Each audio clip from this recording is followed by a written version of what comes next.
According to the huge amount of mail that we receive from our audience, they encounter exactly the same extremely frustrating, ignorant, and totally unrealistic replies and comments from the followers of Muhammad in defense of their Quran and beliefs. Hence, I would like to recite two very apt examples that are relevant to this chapter.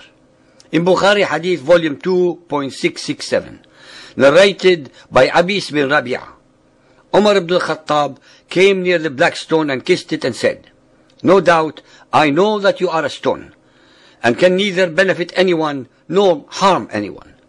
Had I not seen Allah's apostle kissing you, I would not have kissed you."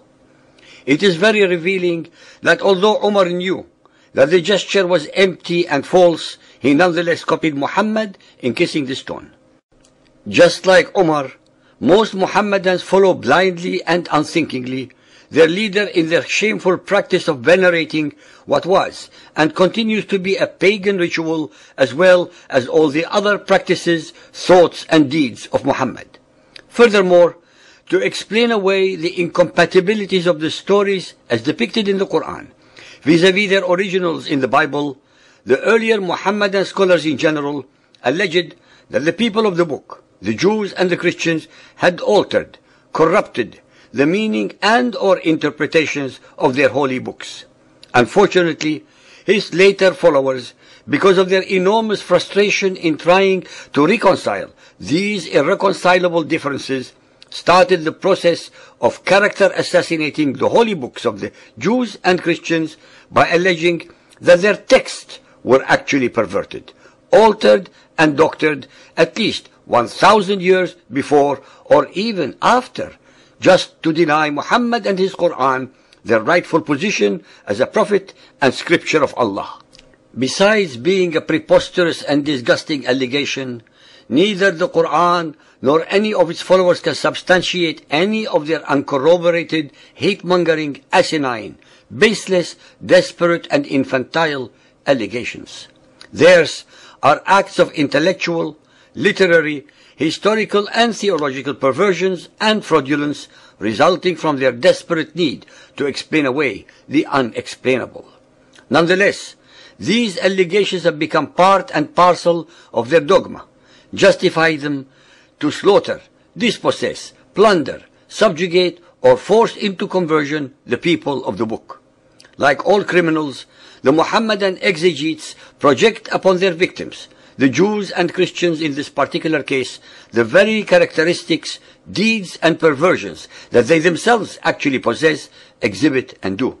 It is, after all, easier to claim that one's opponent is a fraud without ever having to prove that they are. The word used by Muhammadan writers for this supposed corruption or alteration of the sacred scriptures of the Jews and Christians is tahrif.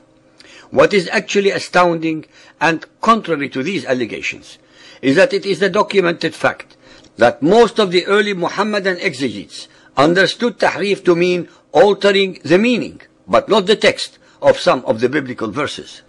It was Ibn Hazm 994 to 1064, born in Cordoba, Spain, in his Al-Fisal fil Al-Bilal wal-Ahwa wal-Nihal, who carefully built a case for the verbal corruption of the biblical text because he could not accept that the Quran could ever possibly be wrong. In psychology, this is called projective identification, whereby the criminal accuses his victim of his own intended criminal action. To explain away the unacceptable, Ibn Hazm alleges that the Bible is not a message from Allah, which contains some erroneous passages and words, but is of the status of an anti-scripture, an accursed book, the product of satanic inspiration. His conclusions mark the departure from the prevailing opinion before his time and was followed by subsequent writers only with careful qualifications. Although the majority of later polemicists rejected Ibn Hazm's conclusions as extreme, by the strength of his argumentation, he influenced all subsequent polemical literature. I gave these two examples as an illustration of the incredible power of belief in denying facts, reality, logic, and intellect. Our listeners must appreciate that if many of the most educated scholars of Muhammadan Islam could subscribe to such embassy logic, how can we blame the mostly unlearned and generally unthinking ordinary men and women followers of Muhammad in believing otherwise? Their only escape from reality is denial, denial, denial.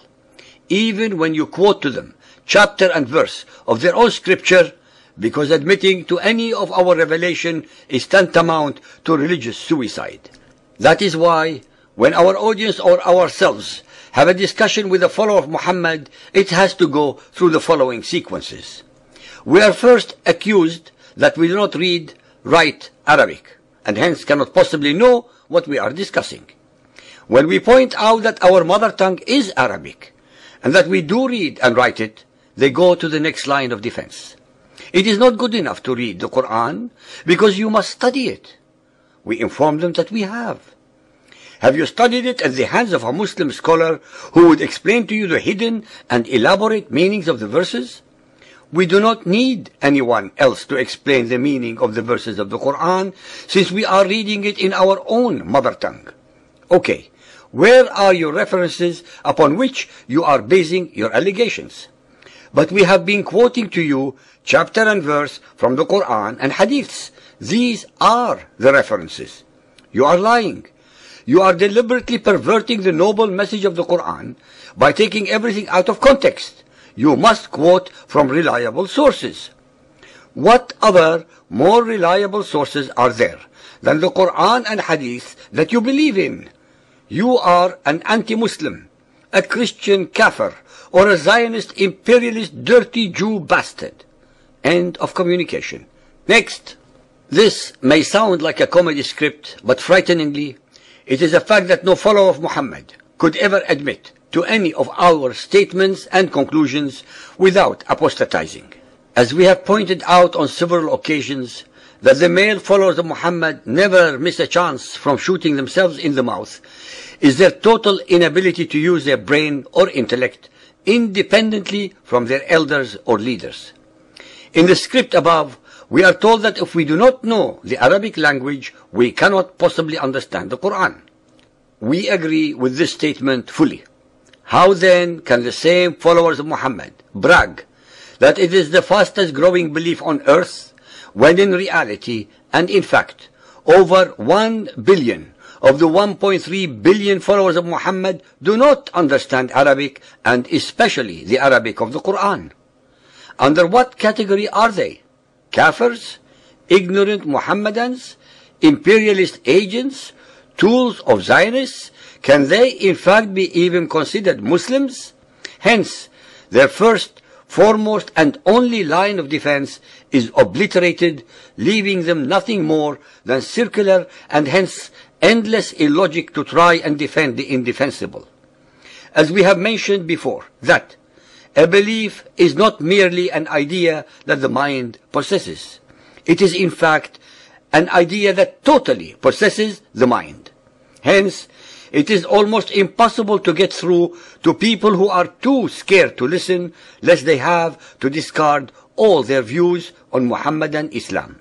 In conclusion, talking to the followers of Muhammad is exactly the same as Umar ibn al-Khattab intoned, like talking to the black stone.